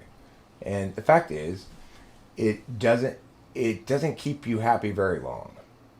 It makes you happy when you win, and then about 10 minutes later, you're thinking about prepping for the next tournament. You know, it's like it's a coach's life. Coaching is a much more serious business than teaching. It's like, as you can see, anytime you watch college sports teams, if you actually ask the college sports teams participants about the question, they'll all say the same thing. Oh, sports is much harder than school. Because sports is real, right? Like, can you imagine this English teacher of Jeffries with her perception grade that she gives after the fact? Like, at the very end, there's also a few percentage points of your grade. It's just up to my perception, whether I feel like what your grade is. And why is she doing that? Because she doesn't want it to be something definitive. She wants it to be something that's consistent with her feelings. Well, sports are the opposite of that. I can't pretend to myself that I've done a good job of preparing my students when they get their asses kicked, right? I have to stand there and look at my abject failure as a teacher. What we should do is get that English teacher or any other such teachers who teach like that to actually teach their kids to prepare for a debate tournament. You know, then they'll understand what it means to actually have do a purposeful job of teaching. So it's like, to do a purposeful job of teaching, you go, okay, I've got to make my students understand this general topic area here that is yay broad, not super enormously broad, but pretty broad, and it covers a lot of different kinds of subtopics. I need to get them to understand the totality of it, even though I am never going to get them to understand the absolute totality of it. I mean, I'm going to have to get them to understand the totality of it better than all the other teachers get their kids to understand the totality of it. So that's where the rubber meets the road, where you get to learn whether you're a good teacher, right? It would be incredibly eye-opening if we could get bad teachers to have to do that, so that they could see what it looks like when a student is well prepared versus what it looks like when they're poorly prepared. When you get a good debater up against a scrub, and especially if the coach is like, if you get a good debater who's well prepped up against somebody who comes in with a few sheets of paper and like an English teacher coach or something, it's an embarrassment for everybody involved, right? Because then, I'm sorry, only real educators are allowed in this. You can't fake this shit. It's not just about coming up with random shit for your kids to have to do. Like, I had the teacher in high school who was always assigning posters for her English class. You have to make a poster and put some pictures on it. And it's like, okay, well, why are you doing this? It's just, okay. Obviously, the teacher didn't think to herself, what do these students need to learn for any particular purpose? And what's the fastest, most efficient way to get them to learn it that's also most respectful of their time? At no point did you think any of that, right? Talk about the coach-player dichotomy, in that one may achieve greatness in one but not both, and it's not a prerequisite, etc. Well, I'm a better coach than I was a debater, if you look at results. And also if you look at the process, really. It's like, as a debater, I was way too reliant on my seat of the pants shit. And I was able to get away with it a lot. probably I would get away with it a lot less today because people are more prepped for random shit. Like everything's been debates mature now. Every possible argument's been made and categorized. You can't make any argument in debate that doesn't fit into a category of arguments that already exists. No matter how novel you try to think. It's all of argumentation has been taxonomy by debate. That wasn't the case when I was debating. So, when I was debating, they judged policy debate by stock issues, which is to say, they hadn't quite, they hadn't meta analyzed up all the way to the top, and so everybody was using stock issues, which is the AF, the one who's making the plan and advocating it, has to sustain the shits, SHITS, which is solvency, harms, inherency, topicality, and significance. And so if AF could sustain against all the stock issues, then they typically win the round. Well, sometime after, or around the time I ended debating, people started having more active framework debates in policy debate where they said, I don't think we should use this calculus. We should use some other impact calculus. Or we should use a straight impact calculus, became kind of the default after that, which is a straight impact calculus is magnitude, time frame, and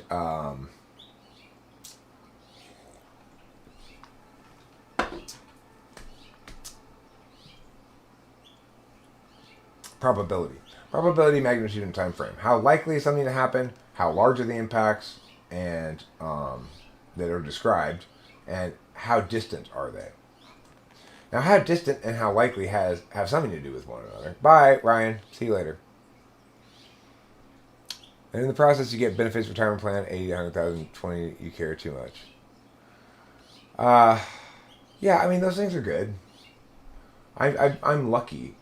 I'm not going to dispute that. I'm very fortunate that since my wife left and my daughter's grown up and she's in school and she has a college fund, I don't really have very many expenses that normally a person who's 50 years old would. I don't have ex-wives I'm paying alimony to. I don't have child support. I don't have rent at the moment. So, I'm fortunate. I'm lucky. I don't need to work that much to sustain a decent style of life or standard of living.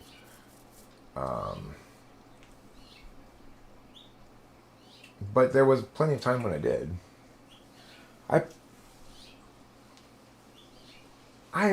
like everybody else. I continue to grow, and right now, the way I'm growing is basically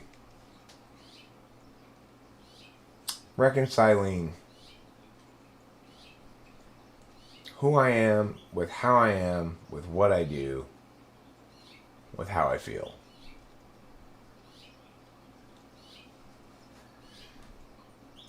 With what I plan. It's like, there are these multiple points of reference that sometimes drag me in different directions. On the one hand, I would like to apply a more consistent level of at least caring a little bit about production to the channel. So what this ends up being is that today I'm streaming, I've got pictures behind me instead of just the green screen. And I've got the thing at the top, the banner thing. This morning, it didn't take long to do this because it was already set up from last night. All I had to do was change the title to un and add an un on the thumb, and boom, ready to go. But there's a simple choice I have every time, which is, okay, if I'm going to webcam stream, I just push webcam stream, put in a title, it takes a picture of me, and then I just go, and that's it. Or the slightly more time-consuming and laborious task of live streaming via the software, which is better in every way, except that it's less convenient. So this is an example of something that I want and expect kind of myself to continue to uphold. That I'm going to try to always live stream from the software so I have some background and such, and it looks nicer. For a while, I had these notions that maybe the algorithm on YouTube doesn't respond as well to the streamed version via the software as it does to their own webcam thing. I think I was wrong about that. So I think that was just me seeing patterns where there were none. The lobster song? The Loster song? Oh, that Matter of Mood. That's a very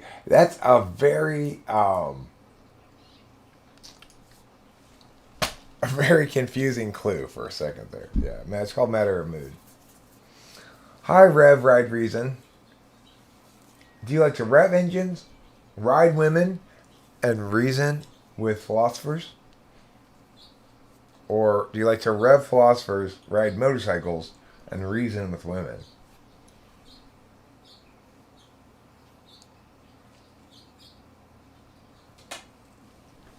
Yeah, I am becoming used to it. And there's a TE learning curve. So when I made that ad, I was trying to do something with OBS that I've never done before, and there's a lot. It's an SI challenge as well. So let's say I want to try to make one of those kind of videos again, where I take clips and put them in the center, and then put some information bars around them.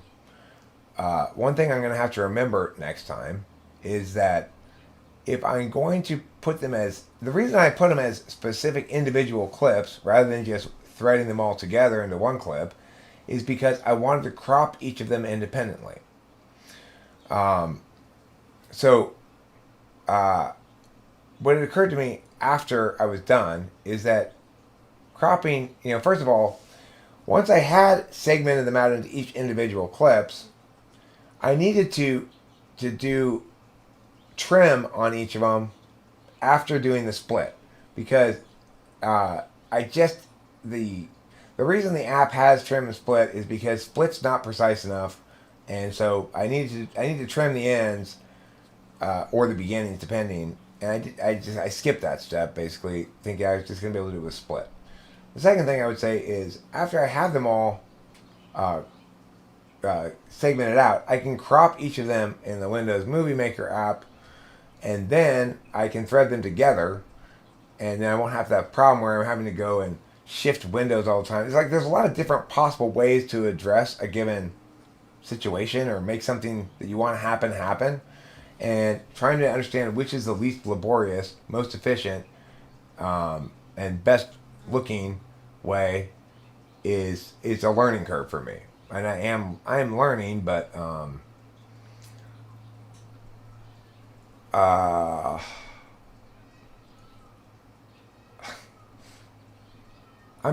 I'd consider it. I'd give it a shot, Yeah,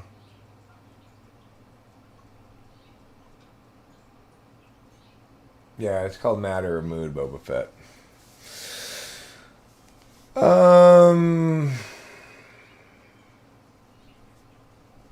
You rev motorcycles and fast cars. You ride motorcycles, you rev fast cars, and you reason with women.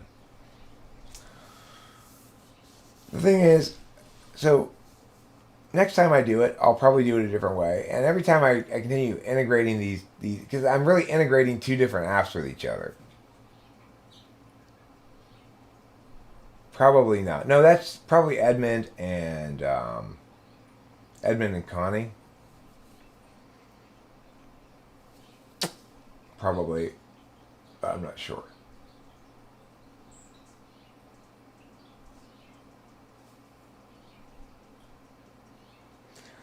You want to hit the algorithm? Start typing people from the Dream SMP. What's the Dream SMP?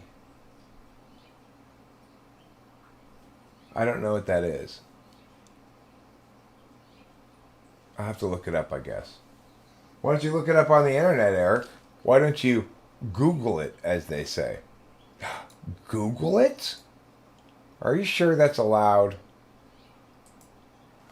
The Dream SMP?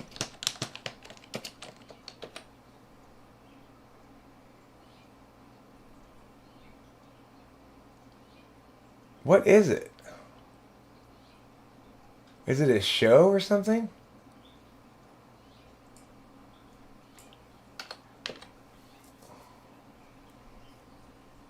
Dream SMP Complete Story Part 1. Evan MC Gaming.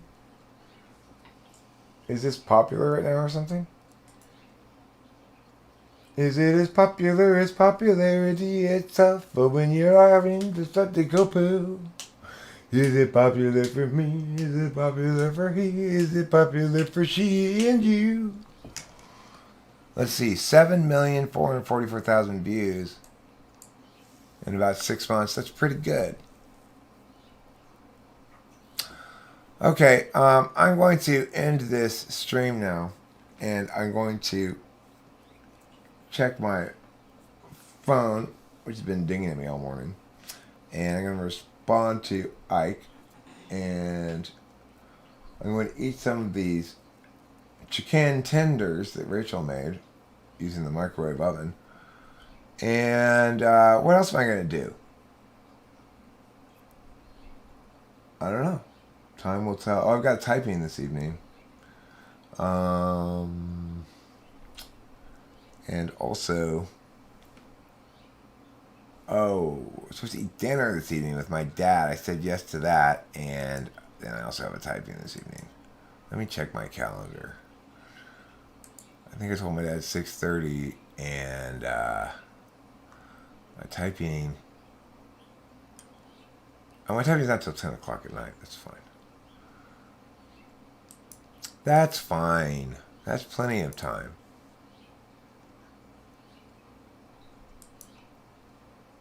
Okay. Adios, amigos. Maybe I should play one song first. I kind of feel like playing a song on the guitar. It's over there.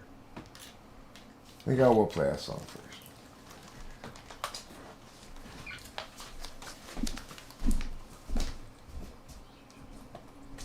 Saying goodbye is so hard.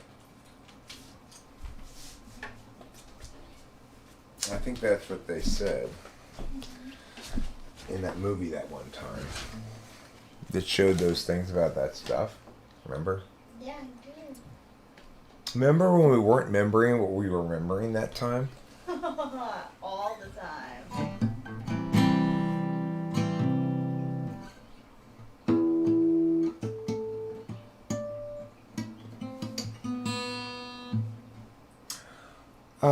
Okay, so what I'm going to do now is I'm going to put up a mia right here as per pia. I'm going to access a nya as according the world according to GARP. And I'm going to push this. Then I'm going to use my finger and mouse combination to change that to 75%. Then I'm going to view full screen. No. Yes, no. That's a bad idea. Then I'm going to undo that. Instead, I'm going to make this mia like this. No, no, no. There. Now, I'm going to make it narrower. Narrower. That's the key. The problem is, it's not narrow enough. Now, look what I'm going to do. I'm going to add, so I can involve you in this, so you too can be a part of the joy. I'm going to grab Miagity with the meow, and I'm going to put it right there. That's right. Yeah. Right there.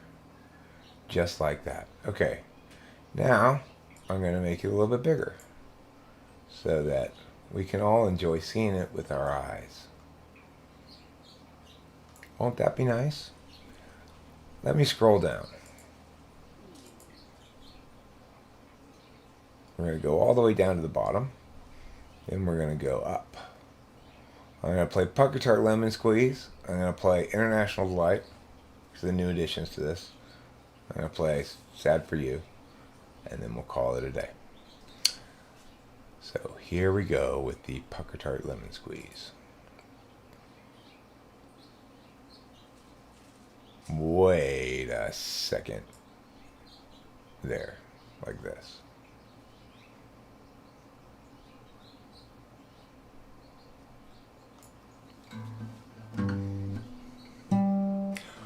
Oh, well, he's Pucker Tart Lemon Squeeze, friendliest guy that you will see. Yes, he wants to be your friend, but he comes from around the bend, and it'll be a while till he sees you again. He's Pucker Tart Lemon Squeeze, he's a friend to you and me. He's International Delight's favorite go-to right-hand guy. He's international like him, and he is also busy like his friend, the beaver bee. Busiest creature, busy as a bee, busy as a beaver, and so much busier than Pucker Tart Lemon Squeeze. He's Pucker Tart Lemon Squeeze, shabba-doo-ba-ba-ba-ba-doo-da. Pucker Tart Lemon Squeeze, shabba-doo-ba-day. Yes, he's Pucker Tart Lemon Squeeze, shabba-doo-ba-da-ba-ba-doo-da. Pucker Tart Lemon Squeeze, shabba-doo-ba-day. And if you go to visit him for spurt, remember to bring something sour or tart. He's not a fan of sugary treats because he's Pucker Tart, not Pucker Sweet. He's Pucker Tart Lemon Squeeze, friendliest guy that you will see. Yes, he wants to be your friend, but he comes from around the bend, and it'll be a while till you see him again. He's Pucker Tart Lemon Squeeze, friend to you and me. International Delight's favorite go-to right-hand guy. He's international like him, but he is also busy like his friend Beaver Bee. Busiest creature, busy as a bee, busy as a beaver, and so much busier than Pucker Tart Lemon Squeeze. That's the end of Pucker Tart Lemon Squeeze. Coming together. Kind of high in the chorus for me. Makes me feel like a lady or a gentleman who's been castrated recently.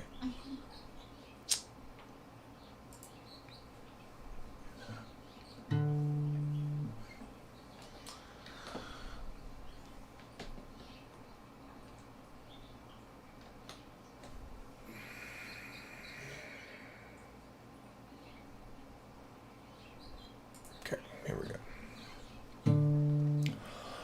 I come from a country far across the sea, where all of the people are alright.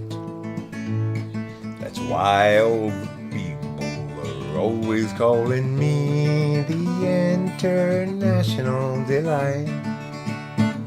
I may not have a satchel, but then again I might, and I'm unfailingly polite. That's why all the people, when they have me in their sight, might say the International Delight.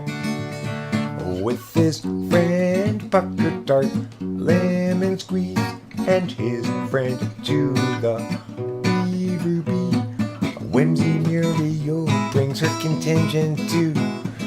They and all their friends will do it all for you.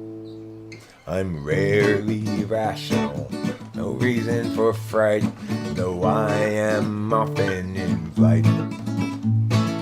Why all the people, when they look up at the sky, say there's the International.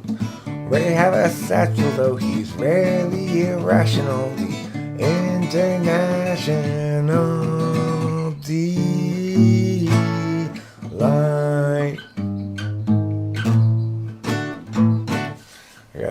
I gotta write that end down. It's a little bit different than I have it. That's brand new to my set list, so I'm still pretty rough on it. As for adopting the ways which the state has provided the remedying of evil, I know not of such ways. They take too much time, and a man's life will be gone. I have other affairs to attend to. I came into this world not chiefly to make this a good place to live in, but to live in it, be it good or bad.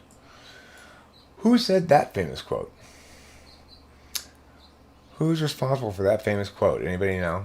Anybody? Anybody? Anybody? I wouldn't have known prior to this morning. It's Jean-Jacques Rousseau. That's right. Isn't that fun? Jean-Jacques Rousseau. It's fun.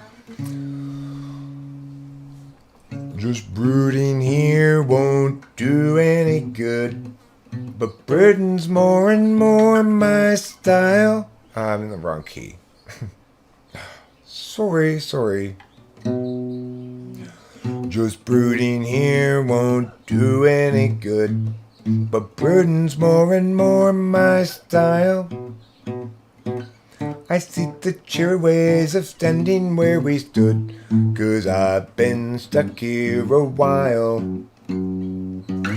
That's despite a natural selfishness that makes it easy to have fun, but flutters in the gut become a fist as all my visions come undone. I tried to stream, distract, and dream the afternoon away, but heavy new realities bear down on every day, and for a bit I am out of it, for reasons still unsaid, but still I need get out of me what's inside my head. Bum bum bum bum bum bum bum bum bum. Bum bum bum bum bum bum bum bum bum. It seems like everybody's so sensitive and ready to just get mad. I see the civil ways of living like a kid, 'cause who wants to be the dad? Have we lost our sense of scope and scale, our capacity to laugh, the sense to know when not to wail, and how to tip the golden calf? I tried to stream, distract, and dream the afternoon away, but heavy new realities bear down on every day, and for a bit I am out of it, for reasons still unsaid, but still I need get out of me what's inside my head. And still I'm sad, so sad for me, sad for her unhappily, and what you call sorrow I call home. Blues that sink clear down to the bone, down to the bone. Still I'm sad, so sad for me, sad for her unhappily, unhappily. You call sorrow, I call home. Blues that sink clear down to the bone. Thanks. That was pretty good. Yeah, it was. Played that pretty well that time. Okay, thanks for being here, loving friends. May the rest of your afternoon be an endless procession of delights. I don't think that's too much to ask.